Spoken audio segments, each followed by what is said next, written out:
Hello friends. स्वागत है आपका हमारे यूट्यूब चैनल आर के हिंदी कहानियों में। आज की कहानी है एक किताब सा चेहरा। वो अक्सर मुझे दिखाई देती थी जब मैं अपनी साइकिल से सूनी सूनी सड़कों पर शिमला की ठंडक को मन में लिए जब भी निकला हूँ मैं। बर्फीले हवा के झोंके से गुजर जाती है वो नहीं गुजरती है, मैं ही गुजर जाता हूँ उसके पास। धीमी धीमी साइकिल पर चलते चलते मेरा मन होता है कि मैं रुक जाऊं उसे देखने के लिए।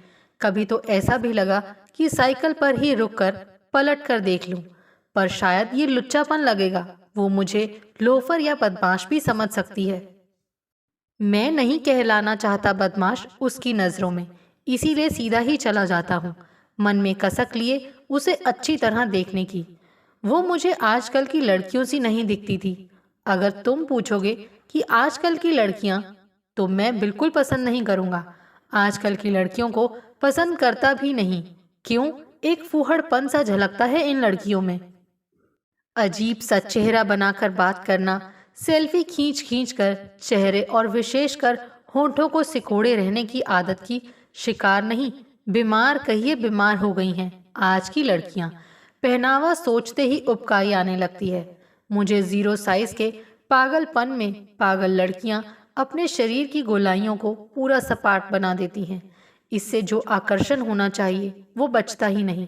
अब आप कहेंगे कि शायद मैं पागल हूँ जो आपके आज के माहौल के लिए, आधुनिक युग के लिए ऐसा बोल रहा हूँ। तो साहब, ऐसा नहीं कि शरीर को प्रयोगशाला बनाने के साथ ही कपड़ों की तो बात ही क्या है। घुटनों के पास से फटी जीन्स, कमर, पेट दिखाता टॉप, कहीं कहीं तो पिंडलियों के पास से भी फटी जीन्स के भीतर से झकते शरीर को देखकर मुझे तो घिन आती है। कहीं से भी सुंदर नहीं दिखती ऐसी लड़कियां। आगे भी सुन लीजिए, बालों को तक नहीं छोड़ा। नीले लाल कलर के रंग में रंग बाल देखकर मस्खरी करने वाले जोकरों की याद आ जाती है। अब आप बोलें या सोचें, क्या इनसे प्रेम किया जा सकता है? दिल में बसाया जा सकता है? लंबे प्रेम संबंध चले, ऐसी कोई कल्पना की जा सकती है? नहीं साहब, बिल्कुल नहीं। एक बात तो बताना ही भूल गया जनाब, कि इनका प्रेम भी फास्ट फूड जैसा होने लगा है।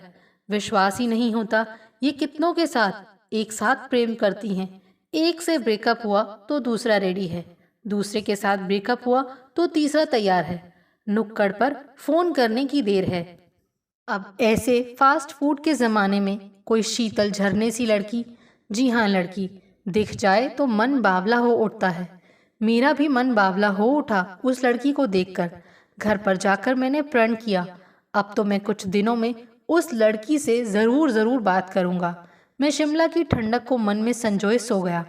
कमरे के दरवाजे और खिड़की पर बर्फ की परतें जमनी शुरू हो गई थी। गरम रजाई के भीतर उस लड़की की सांसों की गर्मी मैं महसूस कर रहा था। बर्फ से ढकी पहाड़ियों के पीछे से लड़की का चेहरा बार बार झांक कर मुझे रात भर परेशान करता रहा और मैं जागता रहा, सोता रहा। सुबह जब नींद खुली तो देखा 9 बजने जा रहे थे। बर्फ की परतें जो रात से खिड़की और दरवाजों पर लिपटी थी, हल्की हल्की पिघलने लगी थी। हल्की सी धूप पहाड़ियों से अंगड़ाई लेते हुए पहाड़ियों की गोद में बसे कॉटेजों पर बिखरने लगी थी। क्या करूं, मन ही नहीं कर रहा था उठने का। चाय पी लेता हूं, नाश्ते के बाद निकलूंगा। आज संडे है, पर संडे को भी लाइब्रेरी खुलती है। नाश्ते के बाद 11 साढ़े 11 बजे तक लाइब्रेरी पहुंच ही जाऊंगा। रास्ते में फिर मिलेगी वो लड़की, मैं आज पक्का उससे बात करूंगा, चाहे जो हो जाए। यही सोचकर मैंने चाय पी, पर चाय ठंडी हो गई थी। गर्म करने के लिए दोबारा केतली उठाई। चाय के बाद मैंने गाम पानी के गीजर को ऑन किया। तब तक कपड़ों की तैयारी में लग गया कि आज कौन से कपड़े पहनूं जिनसे वो लड़की इम्प्रेस हो जाए। सोचते सोचते सब्ज कलर की जीन्स और ब्लैक टी शर्ट निकाली। हल्के हल्के गर्म पानी की उड़ती भाप में लड़की का चेहरा बनता रहा, बिगड़ता रहा। पहाड़ियों से भी वो झांकती रही, मैं उसे देखता रहा। नहाकर जब बाहर आया तो भूख सी महसूस हो रही थी मुझे। फ्रिज देखा तो कुछ अंडे थे, लेकिन ब्रेड नहीं थी। अब क्या करूं? कैसरॉल देखा तो कल का एक पराठा बचा पड़ा था। चलो, हो गया नाश्ते का इंतजाम। बासी पराठा और ताज़ा ऑमलेट। फटाफट मैं प्याज, हरी मिर्च और धनिया पत्ती काट कर अंडे फेंटने लगा। नाश्ता भी मैंने गरम कंबल में लिपटे हुए खाया। नाश्ते के बाद आदमकद आईने के सामने खड़ा हुआ। खुद को आईने में देखकर सोचने लगा, क्या वो मुझे पसंद करेगी? बुरा तो नहीं, मैं 5 फुट 11 इंच की हाइट, हल्के हल्के कर्ली बाल, लंबी नाक, घनी मूछें, खिलता रंग। पसंद करेगी, बात भी करेगी। चेहरे से कुछ कुछ शायर सा लगता हूँ। जैसे जैसे याद नहीं आ रहा किसने कहा था, शायद किसी दोस्त ने। वो उस गीत सा, कौन सा गीत? हाँ, याद आया। किसी नज़र को तेरा इंतज़ार आज भी है। सुरेश वाडकर पर फिल्माया गया ये गीत। डिम्पल कपाड़िया बेचैन सी होकर आती है। चलो देखते हैं। तैयार होकर कॉटेज से बाहर निकला। धूप अच्छी लग रही थी, हल्की हल्की कुनकुनी सी। जीन्स ब्लेजर में भी इंतजार करने वाले गीत सा महसूस कर रहा था। फिर सोचा साइकिल आज ठीक रहेगी। काश बाइक लेकर आता घर से। घर तो दिल्ली था, जॉब शिमला में थी। साइकिल पसंद थी इसीलिए साइकिल उठा लाया। पर साइकिल से क्या इम्प्रेस होगी? ऐसा करता हूँ, मकान मालिक से बाइक ले लेता हूँ आज। बाइक ठीक रहेगी। मकान मालिक ने दे दी बाइक की चाबी। वो आज रेस्ट के मूड में थे, शाम को ही निकलने के मूड में थे, संडे जो था। खैर मैंने बाइक निकाली और चल दिया शिमला की अजगर जैसी सड़कों पर। सरपीली सड़कों के जाल, पहाड़ियों की गगन चूमती चोटियां, हंसता हुआ सूरज, मुस्कुराती हुई धूप, पौधों फूलों से टपकती बर्फ, पिघलती बर्फ की खामोशियों, हवाओं में बहती खुशबू, गरम गरम कपड़ों में कॉटेजों से निकलकर धूप को पीते लोग, हरियाली की चूनर, चिनार के पेड़ों की वो कतारें, कॉटेज से उठता हुआ धुआं, सब कुछ कितना मनमोहक है, कितना सुंदर, प्यारा और जीवन से प्यार करना सिखाता है। ये प्रकृति का अद्भुत चित्र है, एक अनदेखे चित्रकार की खूबसूरत कलाकृति की ये सृष्टि। बाइक पर उसे याद आया, सड़क के किनारे एक छोटा सा देवस्थान है। वो तुरंत उस जगह पहुंच गया। जूते खोलकर वो आगे बढ़ा। देखा तो घना वट वृक्ष है। उसने ध्यान से देखा तो पाया बरसों पुराना है, शायद सैकड़ों साल पुराना, बहुत घना। उसके नीचे पक्के चबूतरे पर एक देव प्रतिमा थी। सामने एक दीपक जल रहा था। बरगद के पीछे बड़ी काली पहाड़ी थी। पहाड़ी से लगा था छोटा सा तालाब। दीपक जल रहा है, मतलब कोई जलाकर गया है। बरगद पर सैकड़ों धागे बंधे थे, शायद मन्नत के धागे। मैंने पास के तालाब में हाथ धोकर जेब से रुमाल निकालकर माथे को ढका। देव प्रतिमा के सामने जाकर अपना शीश झुकाकर जैसे ही आंखें बंद की, फिर उस लड़की का चेहरा नाच उठा। मैं नहीं जानता मुझे क्या हुआ, क्यों आया मैं तेरे द्वार पर। इस दौर में मुझे सुकून से भरे कुछ पल दे दे, ऐसा सुकून, शांति जिसकी मेरे देश को भी जरूरत है। अमन शांति से भर दे सबकी झोली। कुछ पल तक मैं दीपक की जादू भरी लौ को देखता रहा। फिर न जाने क्या सोचकर वहां पूजा की थाली में रखा रंगीन कलावा लेकर वृक्ष के दामन में बांधकर वापस आ गया। बाइक स्टार्ट करके वापस अपनी मंजिल लाइब्रेरी की तरफ चला। अफसोस, सारे रास्ते मुझे वो लड़की नहीं दिखी। मन उदास हो चला, दुखी हो गया। लाइब्रेरी के बाहर बाइक खड़ी करते करते भी मन उदास और निराश था। जल्दी से बुक्स लेकर वापस हो जाऊंगा, क्या पता वो बीमार हो गई हो। आज कुछ ज़्यादा ही लोग थे लाइब्रेरी में। ये एकमात्र लाइब्रेरी थी जिसमें दिन भर पढ़ने के शौकीन विद्यार्थी आते रहते थे। मुझे भी किताबों का शौक था। बड़े दिनों से टॉलस्टॉय की बुक इंसान और हैवान की तलाश में था। मैंने अपनी बुक के लिए शेल्फ पर नजरें दौड़ानी शुरू की। आधा घंटा हो गया था। दूसरी वाली शेल्फ में देखता हूँ, ये सोचकर मैंने पलट कर देखा तो सामने से कोई टकरा गया। मेरी बुक जमीन पर। मैंने जल्दी से बुक उठाई और सॉरी कहा। ये क्या, सामने तो वही लड़की थी जिसे मैं देखा करता था। अरे ये चमत्कार हो गया। दिल इतनी तेजी से धड़कने लगा जैसे लो बाहर ही आ जाएगा। सॉरी बोलने के बाद मैं अपलक उसे निहारता ही रह गया। क्या हुआ आपको? सॉरी बोल तो दिया आपने, अब क्या हुआ?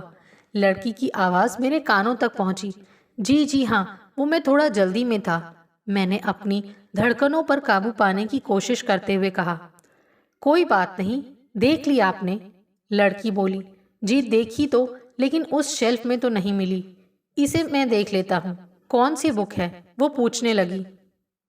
मैंने कहा, टॉलस्टॉय की बुक, इंसान और हैवान। अच्छा, कहीं ये तो नहीं? कहकर उसने बुक अपने हाथ में रखकर मेरी नज़रों के सामने की। अरे हाँ, ये ही। मैं खुशी से बोला। लेकिन आपने तो अपने नाम से इशू करवाई होगी। आप पढ़ लीजिए, मैं फिर ले लूँगा। मेरा स्वर उदासी भरा था। अरे नहीं, आप पढ़ लीजिए, मैं फिर पढ़ लूँगी, वो बोली। मैं तो खुश हो गया। मैंने उससे थैंक्स कहा। ओके जी, वो बोली। अच्छा, आप अभी रुकेंगी या जाएंगी? मैंने हिम्मत जुटाई। मैं अब निकलूंगी, वो बोली। अगर आप चाहें तो मैं आपको छोड़ दूं, मैंने पूछा। क्यों नहीं, चलिए साथ चलते हैं, वो बोली। मैं बाहर आ गया, वो भी साथ थी। मैंने बाइक निकाली। अरे ये क्या, बाइक? वो बोली। जी बाइक। बाइक पर नहीं बैठोगी? मैंने थोड़े आश्चर्य से पूछा। नहीं नहीं, ऐसा कुछ नहीं, लेकिन आपकी तो साइकिल ही अच्छी है, वो बोली। फिर इन खूबसूरत नज़ारों को देखने के लिए मुझे पैदल जाना ही पसंद है, वो मुस्कुराती बोली। उफ, कितनी कातिल मुस्कान है, मैंने सोचा। लुट जाते होंगे, न जाने कितने इस मुस्कान पर। चलिए बाइक यहीं छोड़िए, हम कुछ देर घूम लेते हैं, वो बोली। ओके, मैंने कहा। फिर बाइक वहीं छोड़ी और उसके साथ चल दिया। घुमावदार सड़कें, बर्फ से छिपते ढकते पेड़, बर्फ कहीं कहीं पिघल कर पैरों को छूकर ठंडक भर देती शरीर में। कुछ दूरी पर छोटा सा कॉफी हाउस था, पहाड़ी के दामन में। मैंने कहा, अगर एतराज ना हो तो एक एक कप कॉफी पी ले। जरूर, वो बोली। बड़े दिनों बाद आज धूप निकली थी इस बर्फीले हिल स्टेशन पर। गर्म कपड़ों में लोग जगह जगह धूप का आनंद ले रहे थे। कॉफी हाउस में भी कुछ लोग थे। मैंने खिड़की के पास वाली टेबल पसंद की। लकड़ी के कॉटेज मुझे बहुत पसंद हैं। कॉफी हाउस की डेकोरेशन बड़ी प्यारी थी। वो मेरे सामने थी। बीच में थी टेबल। टेबल पर था पीले, सफेद, पिंक गुलाबों का गुलदस्ता, जो शायद कुछ देर पहले ही सजाया गया था। क्या बात शुरू करूं, मैंने सोचा। फिर ध्यान आया। अरे नाम, हम लाइब्रेरी से इतनी देर से साथ हैं, हमने एक दूसरे का नाम भी नहीं पूछा। मैंने कहा, ओह, कहकर वो मुस्कुरा दी। मुस्कुराते ही दाएं गाल का डिम्पल भी मुस्कुरा दिया। मैं आकाश हूँ, मतलब मेरा नाम आकाश है। मैं जॉब करता हूँ। घर मेरा इंदौर में है। शिमला की बर्फ और खूबसूरती मुझे पसंद है। यहाँ का ऑफर आया तो तुरंत हाँ कर दी। अपनी बात समाप्त करके मैं उसे देखने लगा। मैं गीतिका हूँ। मुझे भी पहाड़ियों और चर्च से घिरा शिमला पसंद है। मेरे मामा यहाँ रहते हैं। पापा मम्मी भोपाल में हैं। पापा सरकारी जॉब में हैं, मम्मी हाउसवाइफ हैं। मुझे पढ़ने का शौक है तो मामा के यहाँ रहकर पढ़ाई भी करती हूँ और अच्छे साहित्यकारों को भी पढ़ती हूँ। साहब, ऑर्डर। तभी वेटर ने आकर हमारे बातचीत के क्रम को भंग किया। कॉफी के साथ क्या लोगी, मैंने पूछा। जो आपका मन करे, कहकर गीतिका मुस्कुरा दी। ओके कहकर मैंने पनीर सैंडविच और कॉफी का ऑर्डर कर दिया। सूरज की किरणें कॉटेज की दरारों से अंदर आकर शैतानियां कर रही थी। बर्फ की धुंध को चीरकर बड़े दिनों बाद धूप निकली थी, जो बहुत अच्छी लग रही थी। धूप की शैतानियों को देखते देखते मैंने गीतिका को देखा, जो खिड़की से फूलों को देख रही थी। मैंने उसे देखा कि उसका खिलता हुआ रंग, होठों की बाईं तरफ तिल जो सौंदर्य पर पहरा दे रहा था, कमल सी आंखें जो खामोश खामोश सी कोई कहानी छिपाए हैं। मुझे पसंद है सुंदर आंखें, लंबा कद, मांसलता लिए शरीर, ब्लैक कलर का सूट, उस पर पिंक कलर का एम्ब्रॉयडरी वाला दुपट्टा, हल्का हल्का काजल। काश मेरी लाइफ पार्टनर बने। मैं कल्पना में खो गया। साहब, कॉफी। तभी वेटर की आवाज सुनाई दी। गीतिका क्या सोचती होगी मेरे बारे में, मैंने पूछा। मैं तो अक्सर ही तलाशता था जब मैं लाइब्रेरी आता था, कहकर उसके चेहरे के भाव देखने लगा। जी, मैंने भी कई बार देखा था आपको। आप मुझे देखने के लिए साइकिल धीमी कर देते थे, कहकर गीतिका खिलखिला दी। हंसते हंसते ही उसने अपनी आंखों पर हाथ रख लिए। ये अंदाज मेरे दिल में उतर गया। ऐसा लगा जैसे नन्हे नन्हे घुंघरू बज उठे हों। हाँ गीतिका, मैं भी तुमसे बात करना चाहता था, मगर कर नहीं पाता था। मुझे ओवर स्मार्ट बनने वाली लड़कियां पसंद नहीं हैं। शरीर दिखाऊ कपड़े, अजीब सा हेयर स्टाइल, सिगरेट का धुआं उड़ाती लड़कियों का मानसिक दिवालिया समझता हूँ मैं। अच्छा जी, गीतिका बोली। कॉफी खत्म हो गई है, अब चलते हैं, मामा इंतजार कर रहे होंगे। गीतिका थोड़ी देर प्लीज, मैं रिक्वेस्ट के अंदाज में बोला। ओके कहकर वो बैठ गई। एक कॉफी और मंगा लें? मैंने पूछा। मंगा लीजिए। गीतिका तुम्हारी हॉबी क्या है? पढ़ना, बताया तो था आपको। इसके अलावा प्रकृति की सुंदरता को निहारना पसंद है। भीड़ से मुझे घबराहट होती है। शिमला की पहाड़ियों को निहारती हुई गीतिका बोली। सच, कितनी सुंदर हॉबीज हैं तुम्हारी। मैं बहुत खुश हो उठा। मन ही मन उस देव स्थान पर मेरा सिर झुकने लगा। गीतिका, हम फिर मिलेंगे ना? मैंने उसकी तरफ देखकर पूछा। हाँ हाँ, क्यों नहीं, वो मुस्कुराते हुए बोली। मुझे ये बुक पढ़कर वापस कर देना, मुझे भी पढ़नी है। ओके बाय, मैंने हाथ हिलाकर कहा। बाय, फिर मिलते हैं, कहकर वो चली गई और मैं उसे दूर जाते हुए देखता रहा। मन में उसकी सूरत बसाए जब अपने रूम पहुंचा तो देखा कि मेरे मकान मालिक एक बड़ा सा लिफाफा लिए मेरा इंतजार कर रहे हैं। मुझे देखते ही बोले, तुम्हारे घर से आया है। मैं लिफाफा लेकर रूम में पहुंचा। जैसे ही लिफाफा खोला तो कई फोटो नीचे गिर पड़े। हाथ में लेकर जैसे ही फोटो पर नजर गई तो आंखों को विश्वास ही नहीं हुआ। गीतिका के फोटो थे। पापा मम्मी ने मेरे लिए लड़की पसंद की थी। मोबाइल के फोटो देखने को खुद मैंने ही मना किया हुआ था। नहीं समझ आता फोटो फिल्टर है या ओरिजिनल। सामने हो तो बात ही अलग होती है। मैंने तुरंत घर फोन किया। बेटा देख ले लड़की को। पापा बोले, गीतिका भी शिमला में ही है, पता करके मुलाकात कर ले। मैं क्या बोलता पापा को कि मैं तो मिलकर देख चुका हूँ गीतिका को। मैंने तो तुरंत हाँ कर दी शादी के लिए। मेरे सपनों का चेहरा अब मेरा जीवन साथी बनने जा रहा था। तेरी सुरमई सूरत जब फूल बन जाए, किताबी आंखों पर मेरी गजल हो जाए, बनकर मैं देखूं तुझे रांझे की नजर से, मेरे प्रेम के एहसास में तू हीर बन जाए। यही थी मेरे गुलाबी सपनों का गुलाबी सपना, किताब सा चेहरा। आपको हमारी ये कहानी कैसी लगी? प्लीज़ कमेंट करके ज़रूर बताइए। अगर आप इस चैनल पर नए हैं तो इसे सब्सक्राइब करें और शेयर करें। Thank you.